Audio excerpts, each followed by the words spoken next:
জাতি মাটি ভেটি চৰকাৰ বুলি কয় চৰকাৰখনে খিলঞ্জীয়াসকলক ৰক্ষণাবেক্ষণ দিয়াৰ চৰকাৰ বুলি কয় কিন্তু খিলঞ্জীয়াসকলক সুৰক্ষা দিয়াৰ চৰকাৰ বুলি কয় কিন্তু অতি পৰিতাপৰ বিষয় এই অসমতে বসবাস কৰা এটা আদিম জনগোষ্ঠী সোণোৱালসকল এই সোণোৱালসকলক তেওঁলোকে সাধাৰণ ইলেকশ্যনটোকে অনুষ্ঠিত কৰিব নোৱাৰিলে যোৱা ডেৰটা বছৰে তেওঁলোকে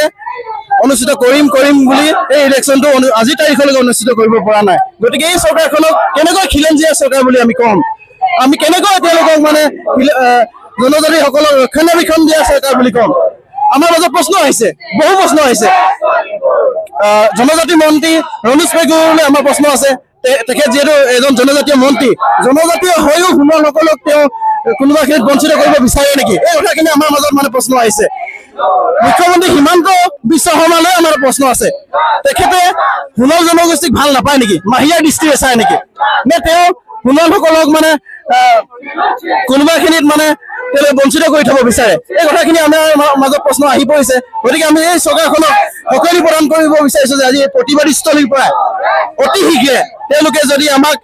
এই নিৰ্বাচন অনুষ্ঠিত নকৰে তেতিয়াহ'লে আমাৰ সোণোৱাল জনগোষ্ঠী অসমত বসবাস কৰা সোণোৱাল জনগোষ্ঠীৰ প্ৰতি ঘৰ